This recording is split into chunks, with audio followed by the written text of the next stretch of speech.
Sir ఓటుకు note కేసులు మరోసారి తెరపైకి వచ్చింది సార్. రేవంత్ రెడ్డి గారికి సుప్రీంకోర్టు నుంచి మరి ఈ ఇష్యూలో మరి నోటీసులు అందడం జరిగింది.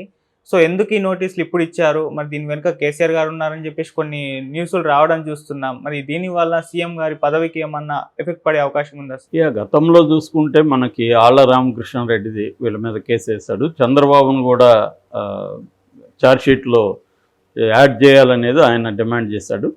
అట్లాగే దీన్ని సిబిఐకి అప్పగించాలనేది కూడా ఇంకో డిమాండ్ చేశాడు. అయితే ఇప్పుడు ఆయన మళ్ళీ కాంగ్రెస్లో చేరాడు. సో ఈయన కాంగ్రెస్ మంత్రి కాబట్టి దాన్ని ఆయన ఏమన్నా విత్డ్రా చేసుకుంటాడా ఆళ్ల రామకృష్ణారెడ్డి అనేది చూడాలి. ఎందుకంటే కాంగ్రెస్ కాంగ్రెస్ సీఎం మీద ఆయన ప్రొసీడ్ అయ్యే పరిస్థితి లేదు. ఒకవేళ విత్డ్రా చేసుకోకపోయినా దాన్ని వాళ్ళ లాయర్ల ద్వారా లేట్ చేయిస్తూ ఉంటారు. అలాగా అది ఏమి ముందుకెళ్ళకపోవచ్చు. అయితే ఇంకొక పరిణామం చోటు చేసుకునింది నిన్న. అదేంటంటే గతంలో బీఆర్ఎస్ మాజీ మంత్రి బీఆర్ఎస్ నాయకుడు జగదీష్ రెడ్డి సుప్రీంకోర్టులో ఒక పిటిషన్ వేశాడు. ఆ పిటిషన్ ఏంటంటే ఈయన రేవంత్ రెడ్డి ఈ మీద ఉన్న ఈ ఓటుకు నోటు కేసుని తెలంగాణ హైకోర్టు నుంచి మధ్యప్రదేశ్ హైకోర్టుకి మార్చాలి అనేది ఆయన వేసిన పిటిషన్. ఆయన చెప్పిన రీజన్స్ ఏంటంటే ఇక్కడ రేవంత్ రెడ్డి సీఎం అయ్యాడు, హోం శాఖ కూడా ఆయన దగ్గర పెట్టుకున్నాడు కాబట్టి ఆయన ఇన్ఫ్లుయెన్స్ చేసే అవకాశం ఉంది. సో ఆయన స్పీడీ ట్రయల్కి కూడా ట్రై చేస్తున్నారు వాళ్ళు.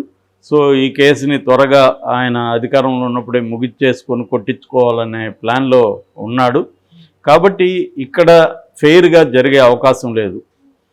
ఎందుకంటే ఇక్కడ మొత్తం ఏసీబీ దగ్గర నుంచి అన్ని డిపార్ట్మెంట్స్ వాళ్ళ కంట్రోల్లో ఉంటాయి. హోమ్ కంట్రోల్ ఆయన దగ్గరే పెట్టుకున్నాడు. అందుకనే మిగతా మినిస్టర్లు వేరే వాళ్ళకి ఇచ్చినా హోమ్ మాత్రం తన దగ్గరే పెట్టుకున్నాడు. దానికి కారణం తన మీద మొత్తం 86 కేసుల పైన ఉన్నాయి, వాటన్నిటినీ కొట్టేయించుకోవడం కోసమే హోమ్ తన దగ్గర పెట్టుకున్నాడు అన్న వాదన వినిపించాడు. దాంతోపాటు గతంలో రేవంత్ రెడ్డి అనేక స్టేట్మెంట్లు ఇచ్చాడు. నేను అధికారంలోకి వస్తే ఏ ఆఫీసర్ని ఎలాగా ఒక్కొక్కరి సంగతి చూస్తానని చెప్పే క్రమంలో అతను దాదాపు 100 మంది పోలీసులు లిస్ట్ ఇచ్చి నేను అధికారంలోకి వచ్చినాక ఈ 100 మందిని ఎండలో న్యూడ్గా నిలబెడతానని చెప్పాడు. సో అది కూడా సుప్రీంకోర్టు సబ్మిట్ చేసింది. అప్పుడు సుప్రీంకోర్టు కామెంట్ చేసింది, అలాగా ఇన్ఫ్లుయెన్స్ చేస్తే మేము చూస్తూ ఊరుకోము, మేము ఇంటర్వ్యూన్ అవుతాము అని చేసింది. అయితే వీటి వాదనలతో సుప్రీంకోర్టు ప్రైమా ఫేసి అంటే ప్రాథమికంగా కన్విన్స్ అయినట్టే కనబడుతుంది. ఎందుకంటే దాన్ని కొట్టేయకుండా ప్రతివాదులకు నోటీసులు ఇచ్చింది. అంటే రేవంత్ రెడ్డికి వ్యక్తిగతంగా ఇచ్చింది, సీఎం హోదాలో కూడా ఇచ్చింది, గవర్నమెంట్ తరఫున కూడా. సో దీన్ని ఇప్పుడు 4 వారాల గడువు ఇచ్చింది. 4 వారాల తర్వాత వీళ్ళు కౌంటర్ వేస్తారు. వేసిన తర్వాత అప్పుడు మళ్ళీ దీని మీద విచారణ జరుగుతుంది, వాదోపవాదాలకి స్కోప్ ఉంటుంది. అప్పుడు సుప్రీంకోర్టు కన్విన్స్ అయితే, ఈ జగదీష్ రెడ్డి అడ్వకేట్ల వాదంతో సుప్రీంకోర్టు కన్విన్స్ అయితే అప్పుడు సుప్రీంకోర్టు దీన్ని అటు పంపించే మధ్యప్రదేశ్ భోపాల్ హైకోర్టుకి ఈ కేసును పంపించే అవకాశం ఉంటుంది. అలాగ పంపించినప్పుడు రేవంత్ రెడ్డికి కొన్ని ఇబ్బందులు ఉంటాయి. ఎందుకంటే అక్కడ మధ్యప్రదేశ్ హైకోర్టు కాబట్టి అక్కడ ఉన్నది బీజేపీ గవర్నమెంట్ కాబట్టి రేవంత్ రెడ్డిని ఇబ్బంది పెట్టే అవకాశాలు ఉన్నాయి. ఒకవేళ ఏమన్నా దీంట్లో సిబిఐ ఎంటర్ అయితే కూడా రేవంత్ రెడ్డికి ఇబ్బందులే. ఎందుకంటే మామూలుగానే కాంగ్రెస్ సీఎంలని లేదా రీజనల్ పార్టీ సీఎంలని తమకు అనుకూలంగా లేకపోతే బీజేపీ ఎప్పటి నుంచో ఇబ్బందులకు గురి చేస్తుంది.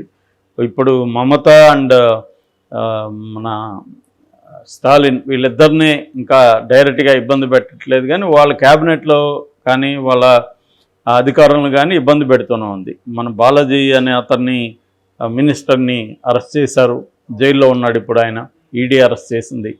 అట్లాగే మమతా దీంట్లో కూడా అనేక మంది ఆఫీసర్లని కేసులు పెట్టారు, అరెస్ట్ చేశారు, అరెస్ట్ చేస్తున్నారు అక్కడ. సో ఇలాగ తమ కంట్రోల్లో ఉండని వాళ్ళని విపరీతంగా హరాస్ చేయడం అనేది బీజేపీ రకరకాల పద్ధతుల్లో చేస్తుంది. కేజ్రీవాల్ సంగతి చూస్తున్నాము. ఆయన హేమంత్ సోరెన్ని జైల్లో పెట్టారు. సో ఇలాగా తమకు అనుకూలంగా లేదు అనుకుంటే అది ఏ ప్రభుత్వం అయినా సరే ఆ ప్రభుత్వాన్ని ఇబ్బంది పెట్టడం, ఆ సీఎంల్ని కేసులు పెట్టడం, ఈడీ సిబిఐ ఇదే పనిలో ఉన్నాయన్నమాట. ఏదో ఒక కుంభకోణాన్ని అంటగట్టడం, ఆ కుంభకోణాన్ని వీళ్ళే చేశారని చెప్పడం, దాన్ని త్వరగా కూడా ముందుకు తీసుకెళ్లకుండా హరాస్ చేస్తూ ఉండడం అనేది జరుగుతుందన్నమాట. అంటే కాళ్ళ బేరానికి తెప్పించుకోవడానికి బీజేపీ పనిచేస్తుంది. సో ఆ రకంగా ఆల్రెడీ అందుకనే మనకి డీకే శివకుమార్కి ఎందుకు సీఎంగా ఇవ్వలేదంటే ఇది కూడా వన్ ఆఫ్ ద రీజన్స్ అనమాట. ఇది కూడా ఒక కారణం. ఎందుకంటే ఆయన మీద అనేక కేసులు ఆల్రెడీ ఈడీ సిబిఐ పెట్టిన కేసులు ఉన్నాయి. రెండోది సిబిఐ కొత్త డైరెక్టర్ని కూడా ప్రవీణ్ అనే అక్కడి నుంచి తీసుకెళ్లారు. కర్ణాటక డీజీపీగా ఉండి ఇంతకుముందు డీకే శివకుమార్కి ఆయనకి మధ్య గొడవలు ఉన్నాయి. సో ఒకవేళ ఆయన సీఎం అయితే ఆ కేసులను ముందుకు తెచ్చి ఆయన అరెస్ట్ చేసి ఇప్పుడు ఎట్లాగైతే హేమంత్ సోరెన్ అరెస్ట్ చేశారో అలాగా డీకే శివకుమార్ని అరెస్ట్ చేయాలనేది బీజేపీ ప్లాన్. ఆ ప్లాన్ని తిప్పుకొట్టడానికే అతనికి సీఎంగా ఇవ్వకుండా డిప్యూటీ సీఎం ఇచ్చారనేది ఒక వార్త. సో ఈ కాంటెక్స్ట్లో రేపొద్దున రేవంత్ రెడ్డిని కూడా ఇక్కడ ఇబ్బంది పెట్టే అవకాశం ఉంది. ఇబ్బంది పెట్టడం ద్వారా కాంగ్రెస్ని ఇక్కడ ఇబ్బంది పెట్టచ్చు. రేవంత్ రెడ్డి ఒక్కసారి ఏమన్నా ఆయన ఈ కేసుని ఆయన మెడకు చుట్టి ఆయన మీద సీరియస్ యాక్షన్ తీసుకుంటే అప్పుడు ఇక్కడ కాంగ్రెస్ సూపులో పడే ఒకసారి రేవంత్ రెడ్డి లేదంటే 10 మంది వస్తారు, 20 మంది వస్తారు ముఖ్యమంత్రులు పోటీలకి. సో దాన్ని డీల్ చేయడం ప్రాబ్లం అవుతుంది. ఆల్రెడీ కేసీఆర్ కాసు కూర్చున్నాడు.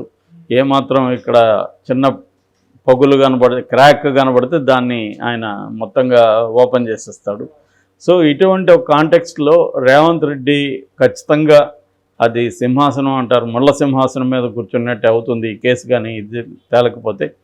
మరి ఇట్లా కోర్టులు వేరే దానికి మారుస్తాయంటే మార్చే అవకాశాలు ఉన్నాయి. గతంలో ఈనాడు తరపున రామోజీరావు గారు సాక్షి విషయంలో ఇదే అడిగాడు సుప్రీంకోర్టుని, మాకు ఆంధ్రప్రదేశ్ హైకోర్టు మీద నమ్మకం లేదు, మీరు మార్చండి అన్నప్పుడు దాన్ని ఢిల్లీకి మార్చారు ఆ కేసుని. సో అదే కన్విన్స్ కాకపోతే మార్చరు. మొన్న మళ్ళీ రామోజీరావు గారే ఈ మార్గదర్శి కేసులో వెళ్ళినప్పుడు మార్చలేదు, అవసరం లేదు ఏపీ కోర్టులోనే ఉంచండి అని సుప్రీంకోర్టు చెప్పింది. అంటే అది కేసును బట్టి ఉంటుంది. కేసును బట్టి కేసుకు సంబంధించిన ఫ్యాక్ట్స్ ఎట్లా ఉన్నాయి, దాంట్లో వీళ్ళ ఆర్గ్యుమెంట్స్ లాజికల్గా ఉన్నాయా లేదా అనేది సుప్రీంకోర్టు చూసి కన్విన్స్ అయినప్పుడు సుప్రీంకోర్టు మార్చకపోవచ్చు. సో ఆ రకంగా రేవంత్ రెడ్డి మారిస్తే మాత్రం కొంత రేవంత్ రెడ్డికి ఇబ్బందులు తప్పవు. ఎందుకంటే అక్కడ మధ్యప్రదేశ్లో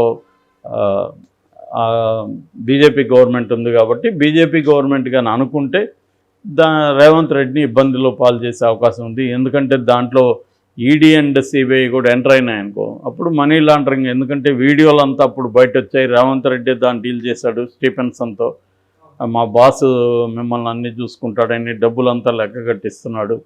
సో ఇప్పుడు ఐటీ కూడా దాంట్లోకి వస్తుంది. ఆ డబ్బులు రేవంత్ రెడ్డికి ఎక్కడవి ఇవన్నీ మళ్ళీ రంగంలోకి వస్తారు. అంటే ఏంటంటే బీజేపీ చేసేది తమకు ఇబ్బంది లేదు, తమకేమన్నా ఉపయోగపడతాడు అనుకున్నప్పుడు రేవంత్ రెడ్డిని ప్రోత్సహిస్తారు. ఎందుకు కేసీఆర్ని ఏమన్నా తొక్కేయాలని బీజేపీకి కానీ ప్లాన్ ఉంటే రేవంత్ రెడ్డిని ఆ మేరకు వాళ్ళు ఉంచుతారు. ఎందుకంటే రేవంత్ రెడ్డి కూడా కోఆపరేట్ చేసి కేసీఆర్ని ముందు తొక్కేస్తే అప్పుడు బీజేపీ వర్సెస్ కాంగ్రెస్ అనే ఉంటుంది. ఆ తర్వాత కాంగ్రెస్ సంగతి చూడొచ్చు అనేది బీజేపీకి ఉండే స్ట్రాటజీ.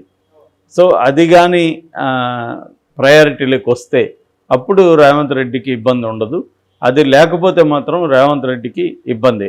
అంటే కేసీఆర్ బీజేపీ కలిసి రేవంత్ రెడ్డిని ఇబ్బంది పెడతాయా, బీజేపీ రేవంత్ రెడ్డి కలిసి కేసీఆర్ని ఇబ్బంది పెడతాయా అన్న స్ట్రాటజీ, ఈ రెండిట్లో ఏ స్ట్రాటజీ ముందుకు వస్తుందనే దాన్ని బట్టి ఈ కేసు కూడా తేలే అవకాశం ఉంది.